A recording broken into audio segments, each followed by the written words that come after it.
It would be everybody, and we'd get rowdy, and that Gordon would go to hollering, boys.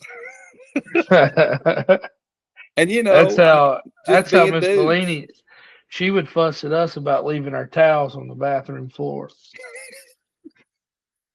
I don't know what it was. She'd come in there and fuss, you boys leaving these towels, and it was probably Anthony.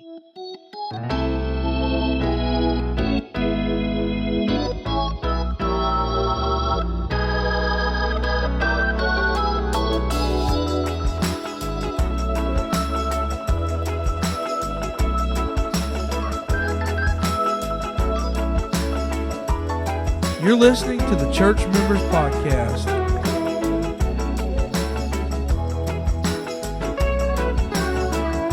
All right, welcome back to another episode of the Church Members Podcast. Here with Caleb and Jesse. Caleb Shirley, Jesse Bragg. Your boy. Excited about another podcast. Been getting some pretty good response and feedback from our other episodes. We want to encourage you to make sure you go on there and subscribe to our page. I did, I don't follow, I'm not good at technology, obviously. Neither are you, because we've been fighting with this thing for the last. Gosh. But it's pitiful, really. My wife was looking at the analytics, the numbers. I guess the numbers, and it says that 60% of our listeners are not subscribed to our channel. So you need to do that. We need to get y'all to subscribe to the channel, share it, like it, if you like it. If you don't tell us. Is there a dislike button now? I don't use it. If there is, I've never used it. If you dislike it, I guess dislike it. But anyway, give us some feedback. I guess there probably is on Facebook. I don't know about YouTube. Yeah. And we should be getting our stuff up on all the podcast platforms pretty soon. Apple, Spotify, all that stuff. So you can listen on there too. All right. So what are we talking about today? Well, we kind of went round and round about what to chit chat about. It's funny. Like you mentioned, we've had a lot of good feedback and a lot of encouragement, a lot of encouragement. Yeah. Guys telling us, keep doing it. It's a blessing. And even this past week, I talked to you about that episode. Of course, they've not seen it yet as we're talking, but they will by the time this is posted. But, we talked about, trying to be a better preacher, and had a guy message me on Facebook, and we talked back and forth there a good bit. I've been praying for him. And so we want you to know that we appreciate the encouragement, because, man, we're just that's what we're just trying to do, is we're just trying to encourage people. Entertain people. This has helped me. I'll say that. Being a part of this has helped me. And that's kind of what we're going to talk about today. The need for camaraderie, the need for fellowship, friendship. Yeah. In the ministry. And I actually watched an episode of some friends of ours. They've got a podcast they're doing about this. And it got me to really thinking, it got me to really thinking about how vitally important it's been in my life and ministry. And, Jesse, you and I, we've been close. I mean, we talked about this, I think, in our testimonies podcast. We were about 17, 18 year old. I think it was 2007. I think it would have been, 16 or 17. Something like that. Something more like 16 or 17. I was thinking we were done seniors, but we wasn't. Well, it would probably been, if it was summer of 2000, 7, I think, then we'd have been 16. 16, yeah. And, That sounds right. I didn't really get to know you. We didn't really hang out until I had graduated. So that would have been 2009. Yeah, because when we were that was when in we college. slept in that van. That's when we slept in that van, because I was telling you about preaching my baccalaureate and you went straight to sleep. That's right. I won't edit that out. Yeah. So yeah, I was tired, bro. I was yeah, tired. sure. I was probably struggling had with some early onset sleep apnea. No, there's no doubt. I'd fall asleep standing up. 18-year-old, 17-year-old sleep apnea. Sleep at. Well, that would have been apnea. 18. 2009, we'd have been 18 years old. And since then, we just, you and I, we're kindred spirits, to say the least. Yeah, and I wouldn't even say that we have like a lot in common. Like as far as we have a lot of similar interests.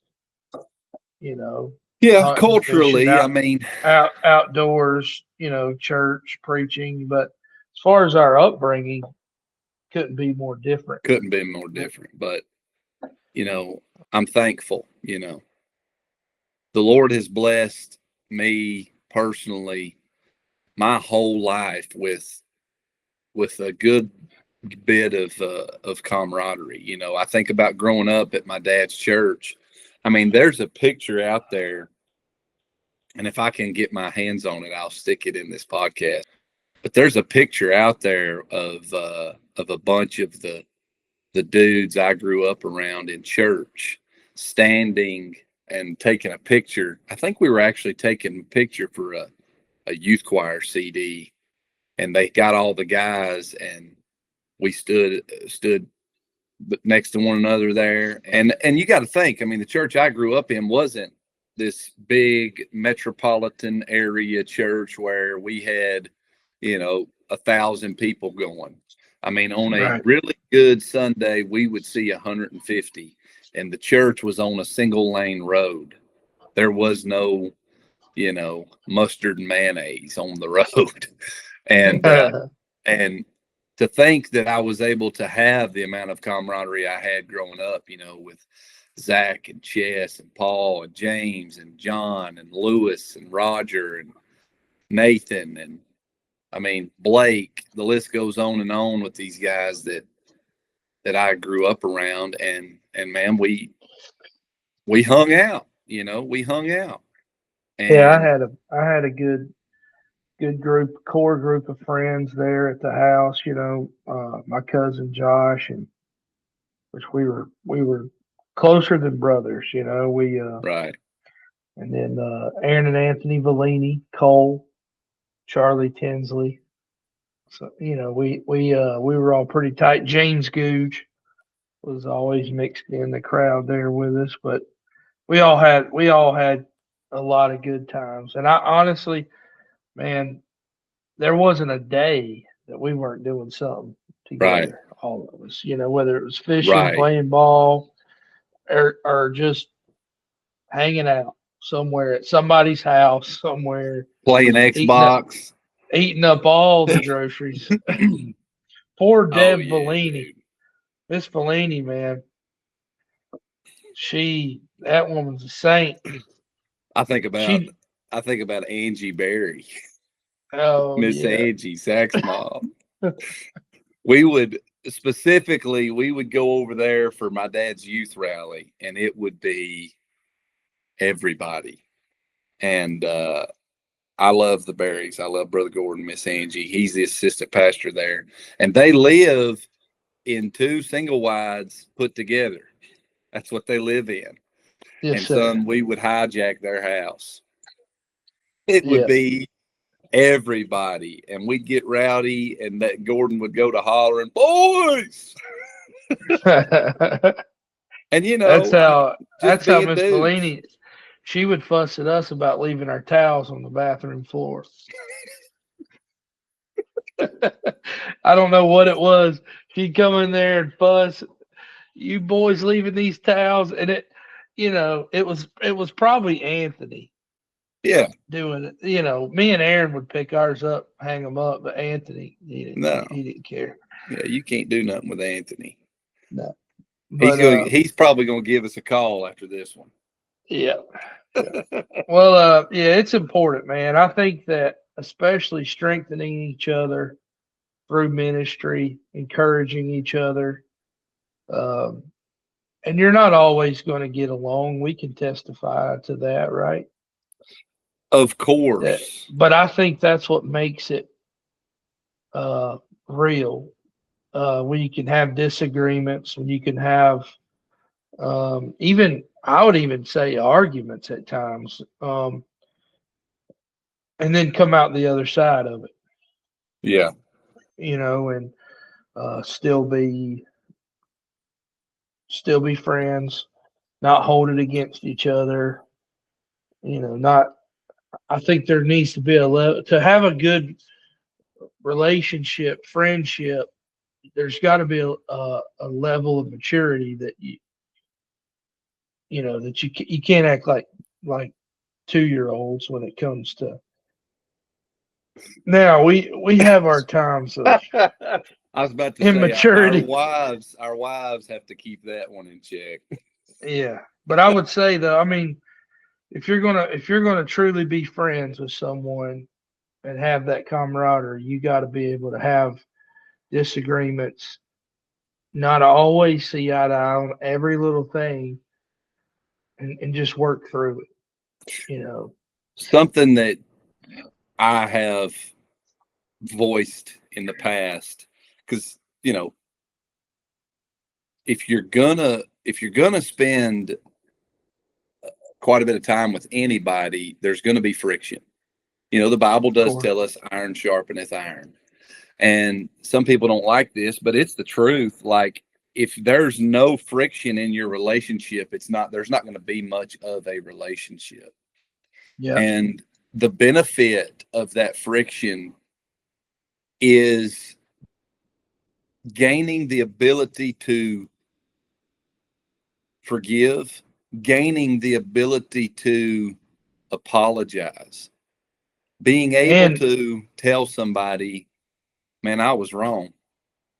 Yeah, and being able to hear the other person's side of it. Yes. Like a lot of times, if we're not careful, all right. So being friends with, for you, like for example, you and I, for as long as because we've never had friction, you and me. Right. Sure. Yeah. And the times that we have had our bouts of conflict or whatever, it has taught me in the rest of my life to be able to slow down and hear someone else's side of the story. Right.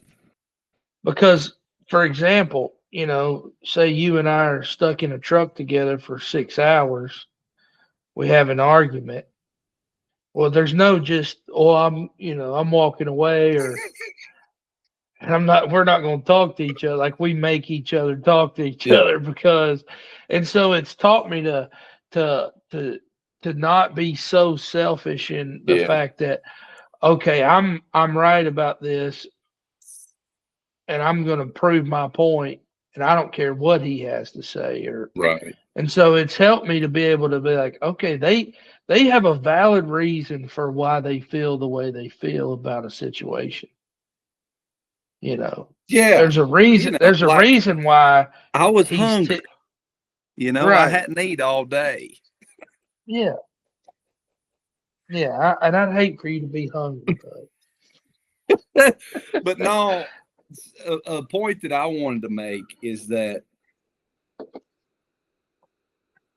with the disagreements that I've had in my life with friends, because, I'm very close with Jesse, obviously. I can name many others that I'm very close with. I mean, very close. Like, I feel that I could talk about anything to them. There's not very many people let me say this, there's a lot of people out there that they don't have anybody they feel like they can just talk to them and let their hair down and just say whatever. And I'm blessed. I've got a lot. And there's been times that contention takes place. All right.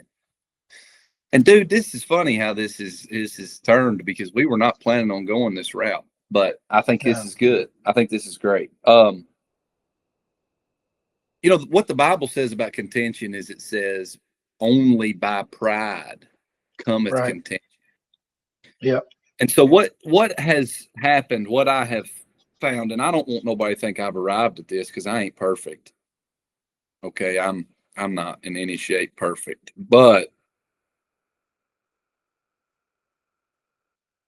you have to come to the place where you realize that person, that friend, that friendship, that relationship, that whole situation is far more valuable than the contentious topic, whatever it might be. Yeah. All right. And that relationship, again, that friend, is far more important than my hurt feelings.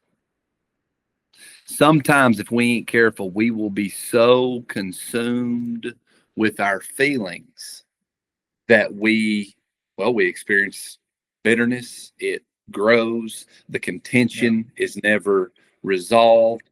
And in those instances, if we can just come to realize pride's the reason for every bit of this, right, we can move on past it. But sometimes it's hard to get to that place. I'm not trying to act like it is.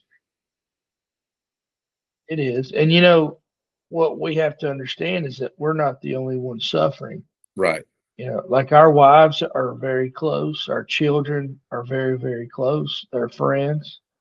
And if you and I could not work past a stupid argument on a hunting trip, they would suffer. Yeah. They would hurt, because, again, pride, not being able to say I'm sorry. Well, I'm not going to visit with them because I'm not going to see him because I'm right about this. Or not being able to forgive. And that brings up a good point about our wives too, because they have a maturity level of letting us figure out and solve our problem instead of them getting involved. And what did he say to my husband? And he's not, that kind of stupid. That's a stupid great example of. Sounds like this episode is going to be more along the lines of just talking about working through contention, because when you said that, I thought about the relationships of, your church and your church members, and the importance of not getting hurt feelings, and your wife. I don't know if we should even go down this route at all, but I'm throwing this out there. And if not, we'll edit it out. But it takes a very mature husband and wife and father and mother in this whole outfit, because kids are going to have spats. Mm-hmm. Wives are going to have spats. Husbands are going to have spats. I remember one time this lady was testifying to me about how that she was a witness, eye and ear witness of her boy getting punked. Okay, at church. This was at a church event, and essentially, it ticked her off. It run all over her, and she watched her son just kind of laugh it off, move on, live to see another day. He was fine. And her testimony was essentially that, the Lord gave her the wisdom there in that moment to say, if my 10, 11, 12-year-old son can tolerate that, with the grace and the maturity that he just exhibited, and he'll be okay, then surely, she was saying his mother can tolerate it too. Right. And that's hard, man. That's hard. You want to kill anything that twitches in the direction of your children. And it's important to let them learn how to become sharper. Iron sharpeneth iron. That's what the Bible says. They got to be able to learn how to handle conflict too. If they can't handle it, you're raising, and that's what's, I hate to be like that guy, but that's what's wrong with our generation. Is didn't have to fight their own battles. That and they're kids, man. They don't let their kids fight any battles. Oh yeah. It's like gone are the days of like, y'all figure it out.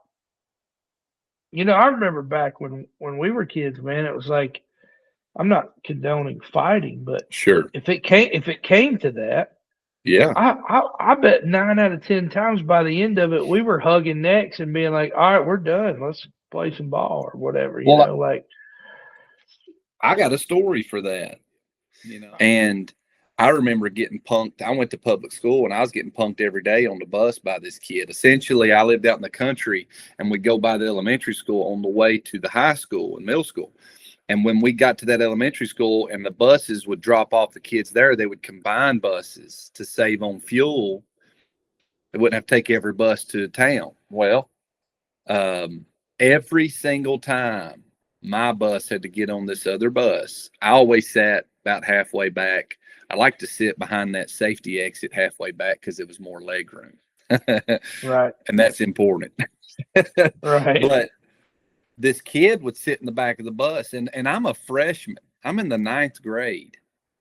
And every time my bus got on his bus, he'd sit in the back and he would call me everything but a white man. Dude, you know how school buses are. Okay? Oh, yeah. Like, oh, yeah. This kid would torment me. And I finally, I went to my dad about it. And I'm like, Dad, I am literally sick when I wake up in the mornings thinking about having to get on his bus because he's just punking me every day. And Dad, this is what he told me, Jesse. He said, son, I don't condone fighting. He said, but there's only so much that a man can take. He said, and if you have had all you can take and you decide to do something about it, he said, your school is going to punish you for that. He said, and I'm not going to try to get you out of the consequences. If you're willing and you think this is what you need to do and you get to the place where you're going to do something, he said, you'll face your consequences and life will go on. Dude, yeah. That counsel right there. Yeah. I've heard of guys whose dad run in the school or jump on the bus and show off and show out. Scream at all the kids. And what they create is they create a son. Yeah. You're not doing any favors. Yeah. No. The kid could never handle it. And then you just made it worse on him. You put a target on his back. And that boy or that girl will forever in their life run to their parent over every little discord. So long story short, man, I got in a fight with this kid, and he was in the 8th grade. It was the craziest thing. This kid was younger than me, and lo and behold, what it all amounted to, he never even throwed a punch at me. It was the weirdest interaction. And he was getting off the bus at the middle school. I stood up for myself, is what it is. We go into the school. We have to go see the principal because a fight broke out. And that school bus driver, he was my neighbor. His name's Buck. He didn't even move a muscle. He let me, shut that boy up. And he said, all right, Caleb, y'all get your stuff. Go to the principal's office. And that principal said, what happened? I said, I'll tell you what happened. I said, this boy's been tormenting me. And she said, his name was Kyle. She said, Kyle, why would you do that? He said, well, so-and-so told me he wouldn't do nothing. And the boy that told him I wouldn't do nothing, stopped me on my way off the bus. He said, if they need a witness, tell them to call me. I'll come tell them what happened. So he was playing both sides. That boy needed his eyeballs beat out. Yeah, somebody needed to whoop him. But I'll never forget, I went to the high school. That principal at the high school was like, Caleb, he said, I to this day look back and wish I'd have stood up against some of the bullies I had. He said, and this was a Friday. He said, I tell you what we're going to do. He said, I'm going to suspend you today. I'm going to suspend you tomorrow and Sunday. He said, we'll call it a 3-day suspension. I'll see you Monday. So, I'm thankful that I went through that. I'm thankful that my dad let me go through that. In that moment, dude, I'm telling you, I was physically sick in those mornings dealing with that. But sometimes, you got to let those kids learn how to navigate life for themselves. Yeah. Like we've arrived. I mean, we've got little kids, but yeah. But I'm just basing that on. And it's hard. It's hard to watch. Like my son, my son, my boy he's a wonderful kid. He's very smart. He's very, but he has a lot of quirks about him that other kids don't fully understand. He has some things about him that honestly are probably annoying. And I've told him that, like, you got to chill, man. Yeah. And, but, like he's doing jujitsu, and Saturday I was watching him, and he was going up against this kid, and honestly, he was doing pretty good. He was every round he was beating this kid, but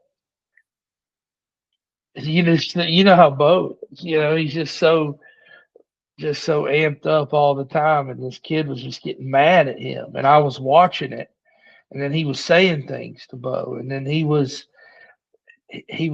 getting more aggressive, and he was trying to hurt him because Bo's a big kid. He's hard to handle, for a kid his age, and the boy was just getting mad, and then and Bo came off the mat. He was kind of upset and bothered. He's like, man, he hates me. And he's like, I was just doing what I was told, but I could have consoled him or whatever, but you got to let kids fight their own battles, and he's got class today and probably be stuck with that same kid again. And, it is what it is.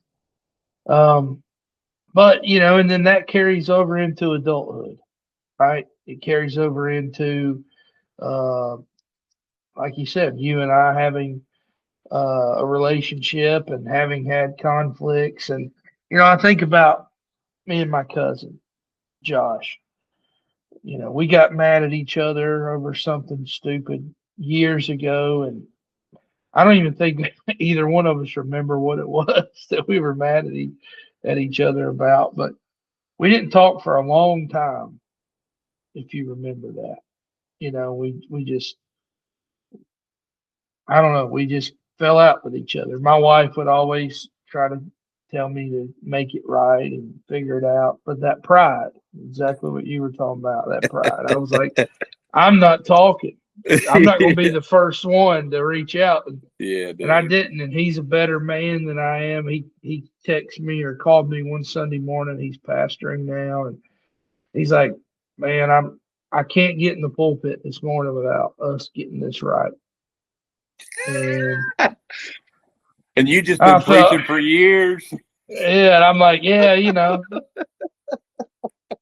idiot. I don't know. I'm a very introverted person. I don't talk to but a handful of people, and I missed him, and I guess sure. I had gotten shut off in my own little world and not, it just festers, man. It grows and it just becomes a thing that hangs over you. And I'm so glad that he reached out. And then one night he had asked me, I was preaching revival for him. And I tell you what hurt me really. I don't know if I've told anybody this. I don't even know if I've told him this, but I guess Here he'll we go. probably hear this for the first time. But I felt so bad. We were up there and he was testifying to his church about he and his wife losing a baby. Mm. And then he was testifying about his son was dealing with some seizures. And I said, man, I wasn't there for that like I should have been. You know, I didn't call, I didn't text, I didn't show up. And me and him are close, man, like Yeah. very, very close. And I sat there that night in that church, man, I could have crawled under the pew, but I missed all that. I was a terrible brother to him for that. And you know, it's something I have to live with now. And I feel horrible, and I love him, but that was a failure on my part of being able to work through conflict. And I learned a lot from that. So it's important. It's important, man, to be able to work through it. Put that pride away. And that is exactly the recipe. It's not easy. I keep saying that. It's not one of those things where it's like, it's this easy, it's this simple, just do it. I think it is. It makes it easier. If you can diagnose the issue, then it should be easier to address it. But it doesn't make the issue. Well, like you say, diagnosing it is saying, well, I need to put my pride away and say I'm sorry. And that's never easy, at least for me. It's not for anybody. I mean, that's another thing I've heard preachers say. My dad has always said, pride is not a sin, it's the sin.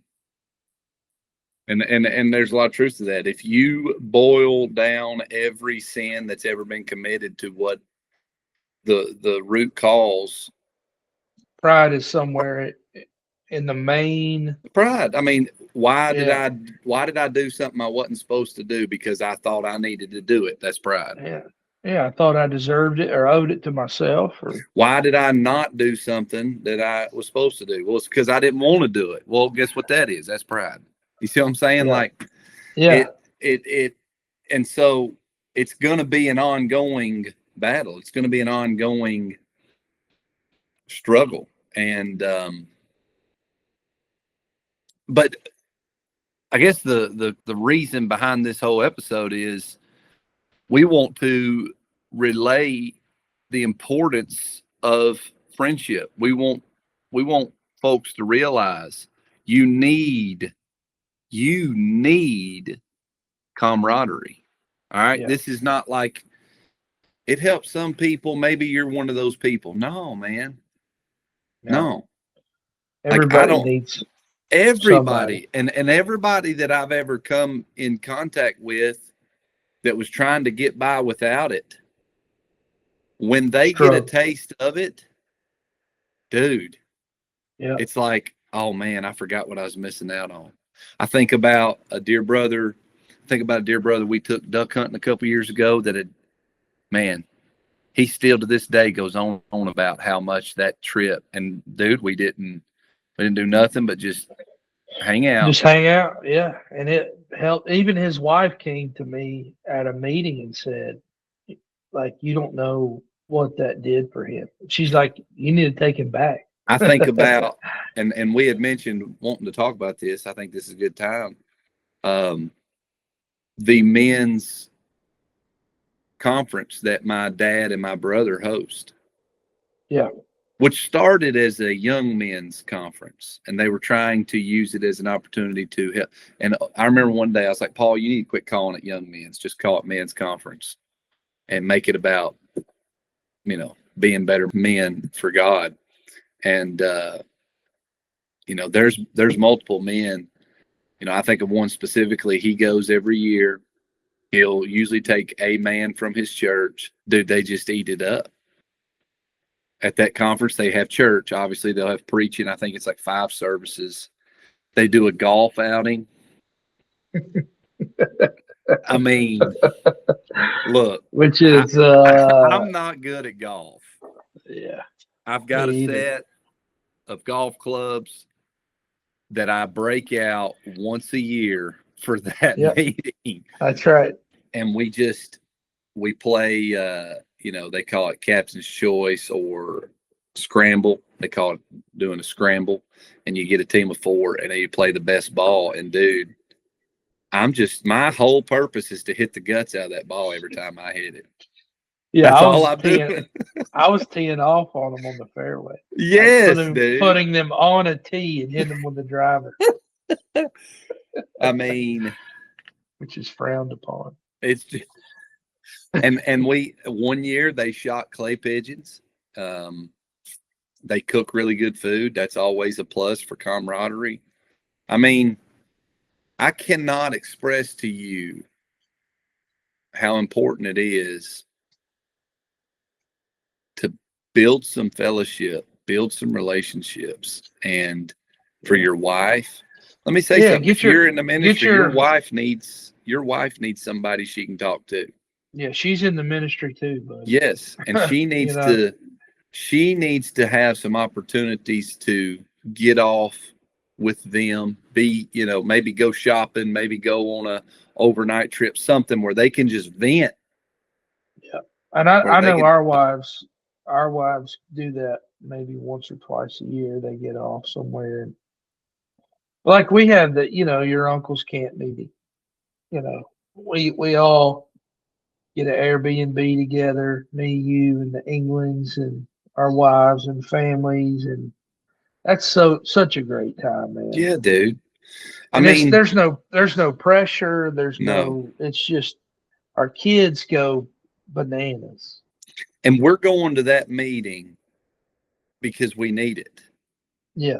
Like, we're not going because we're booked. We're on the flyer. Now, Brother Josh, big time preacher, man. He got to preach this year at the bus meeting. Hey, he is on the flyer. He was, son. Yeah, boy. I've never been on that flyer. Have you? No. Probably never will be. Never will be. Brother Tony, if you're listening, I'm available.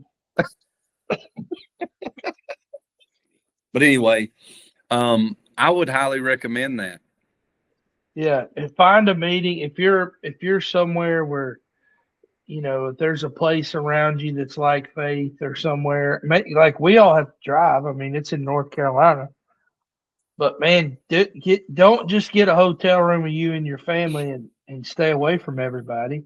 It's awful. Man, it is. I hate hotel rooms. I do too. And I've been to meetings, whether it been I just was invited and went, or I was preaching one. Hotel room by yourself, man, that's terrible.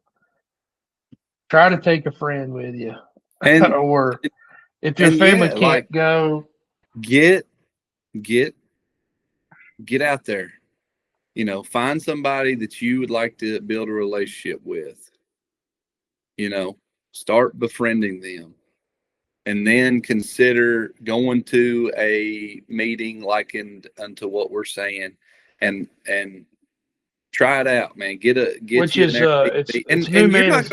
not going to cost you. I mean, Airbnbs are not like astronomically more expensive than motels.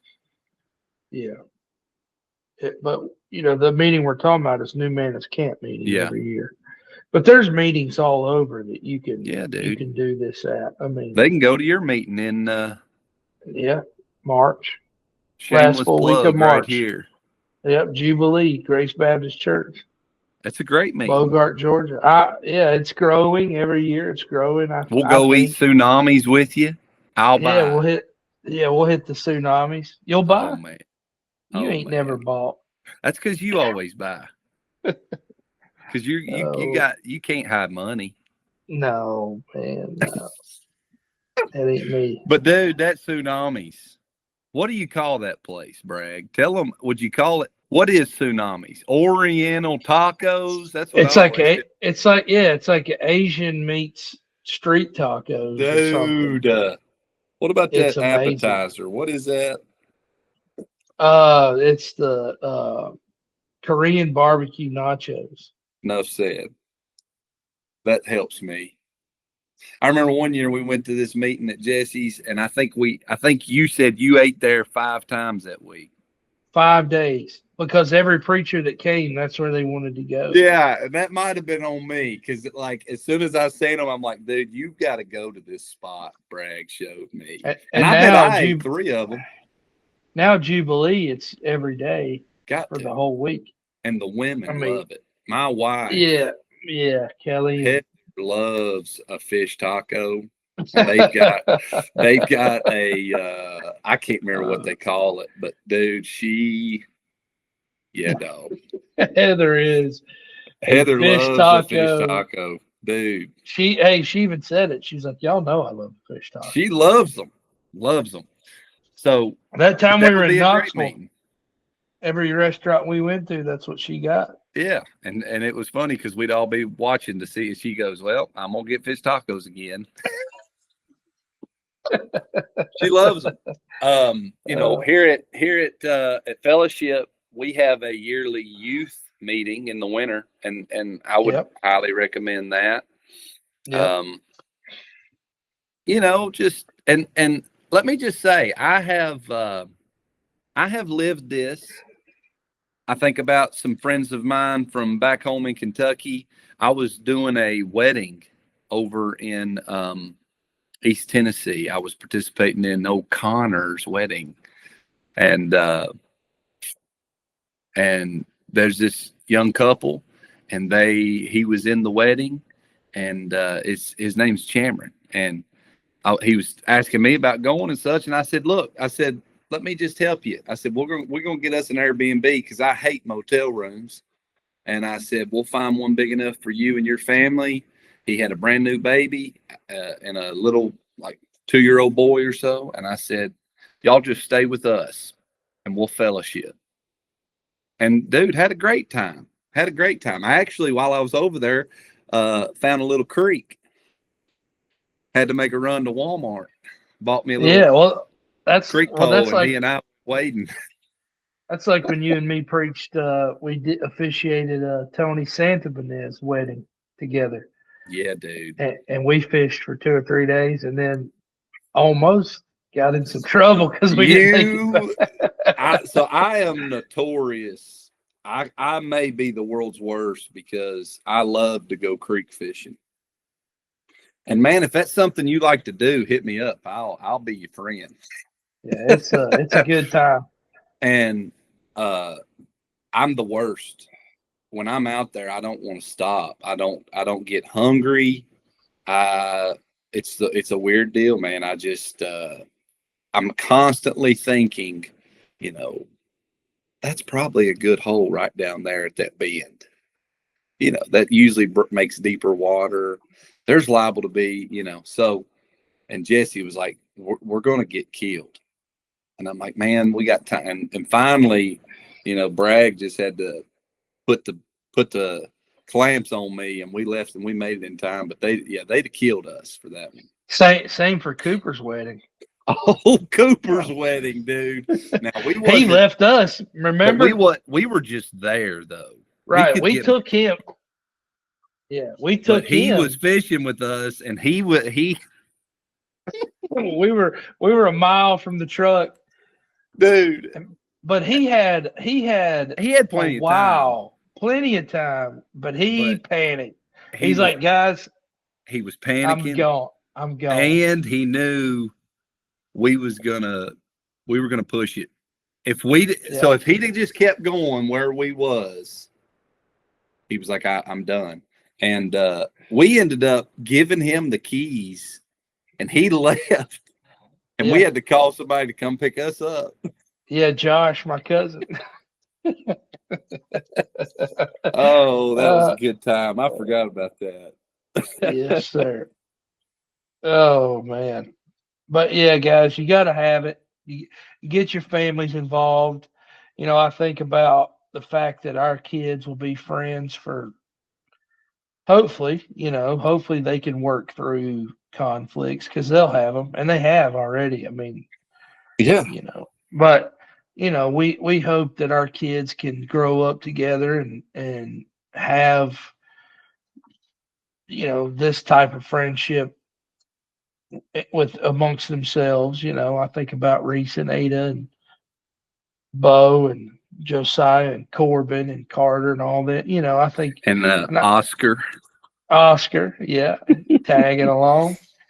I But just, it's yeah. important, man. I can't stress it enough. And when you get so at that men's fellowship that at your brother's, brother Tony Shirley preached a message out of Nehemiah, and he gave an illustration there at the end that has helped me ever since then, and I've even used it. But he was talking about how they were on that wall, building that wall, and they were in different places. They weren't, some of them were not near each other, right. but yet working on the same wall. Yeah.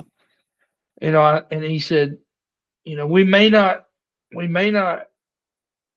ever get to really enjoy the benefits of each other's section of wall. And that's kind of what he's saying. Like, we may not ever get to sit down and be like, oh man, this is nice. Yeah. But we're building together. I know you're there. You're in Tennessee. Josh is in Tennessee. We got friends all. We got friends in North Carolina, Kentucky. Yep. We're all working on the same wall, and we're all building and battling it together. But man, it's so much better knowing that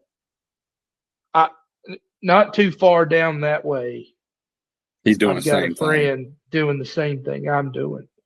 And I can call him and he can tell me what he's struggling with. And I can tell him what I'm struggling with. He can call me, tell me what he's struggling with, and we can work this thing out together, because sometimes it does get very lonely, especially pastoring and ministry. It gets lonely. Yeah, it does. Man, it gets lonely. And if you ain't careful, you will. That's something they talked about in that podcast I listened to. It can get bad fast. Yeah. It can get bad fast, and you can become bitter from the loneliness. Yeah. I mean, I think about, for example, right now, today, I'm sitting here at this church and there's nobody here but me. Same. And it's like that most days. Yeah. Well, it's like this every day. Nope. We don't have staff. We don't have paid staff. It's just me. And I go out and I'll have lunch with the guys and I'll meet up with some of the men and I'll just stop by. A lot of them own their own business, so I'll stop by and fellowship with them and stuff like that. But you know how it is, pastoring and stuff. You can't tell everybody how you feel all the time. But man, if you have that one buddy that you can call who's 2 states away or state away and pour your heart out, Yeah. And most of the time you're going to talk me off of a cliff or a ledge or me, you, yeah. Say, yeah. No, I think you're exactly right, and I appreciate you being so open and honest about it, man, because it is a dangerous game to play to get to convince yourself that this is the way it has to be. And it's not. It's not. And look, you're young people. You're young people. We've done an episode at this point on the importance of youth. They need to be put around other young people so they can see, look, our church is not the only church telling us what they're telling us. All right. Yep. Like I said, we already talked about that, but something that we're going to talk about in the future in episodes to come here is your men and your women need camaraderie within your church body. Yeah. And, there's a lot of ways you can do that. And I'm not going to say that, Sunday morning, Sunday night, and Wednesday night isn't enough. But I do think you're selling yourself short if that's all they're getting. Yeah. And there is a great opportunity now with not only Sunday school. I think Sunday school is a great avenue of building camaraderie and having fellowship, being together. But something that Jesse's church has been doing more than ours, and we implemented here last year, is men's and women's fellowships. And we don't want to get off into this a lot right now because, like I said, we're going to do a whole episode about that. But I just wanted to bring that up to say, this is not just a preacher's need. This is not just a pastor's need. Everybody needs camaraderie. Everybody needs fellowship, brotherhood. The podcast. I started the podcast mentioning that youth group I grew up in.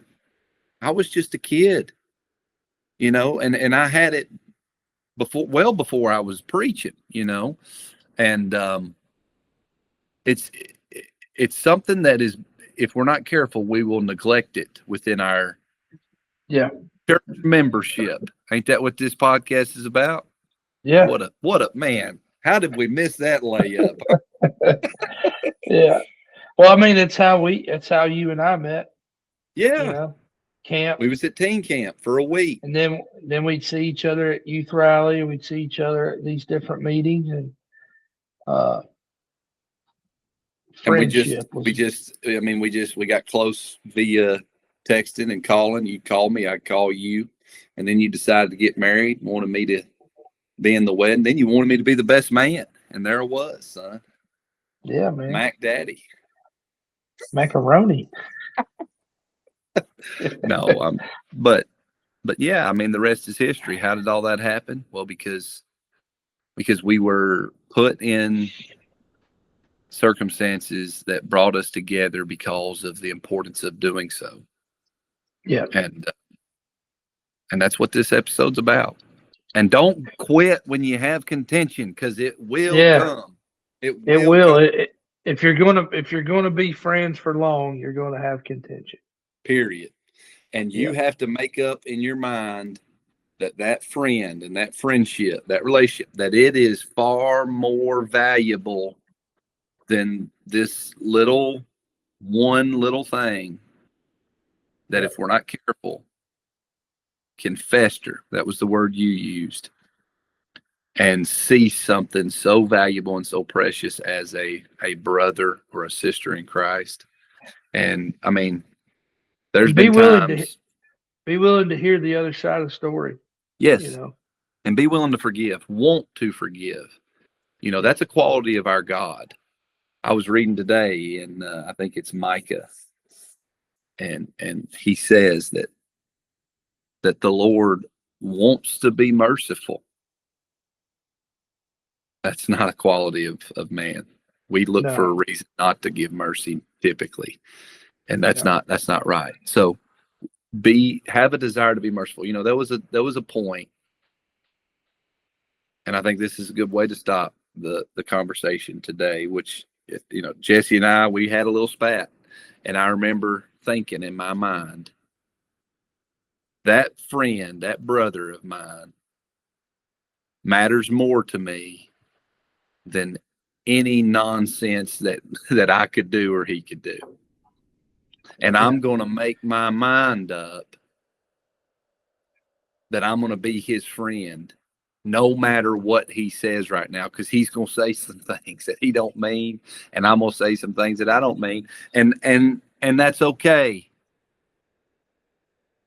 And we're going to get sharper for it, because that's what iron does. It sharpens iron, and that's how friendship works. So, and look, guys, if there's some of you preachers out there, pastors, that need a friend or need somebody to talk to, reach out to us, man. Don't fight this battle alone. Don't fight it alone. No. If you need somebody, reach out, call us. email us, text us. Send word. We'll. You're gonna say I don't want to bother y'all. And if you want to, if you want to come to some of the meetings we go to and hang out, man, we'll get you hooked up. So you're not going to be a bother to us. We understand and we care. You know, like I said, I had a young man reach out to me after that young men's deal, or not yet preachers podcast we did about preaching, and I'm trying to cultivate that because it's a big deal.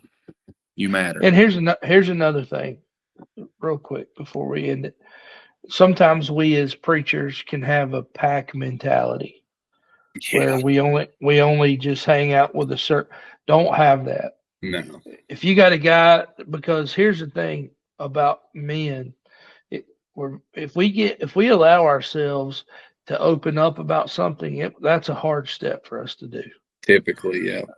And so if a guy comes to you and says, "Hey, man, I need a friend," then be his friend. You know, don't push him away just because maybe he's not exactly like you, and probably thank God he's not. You know what I'm saying? But anyway, we love you. Share our stuff, man. Let's get this stuff. We were just talking. We were going to try to get maybe some hats made up or something with our logo on here. Maybe I'm thinking maybe something maybe like this. What do you think, Greg? Is that what you're thinking? I'm thinking something. Is that what you're?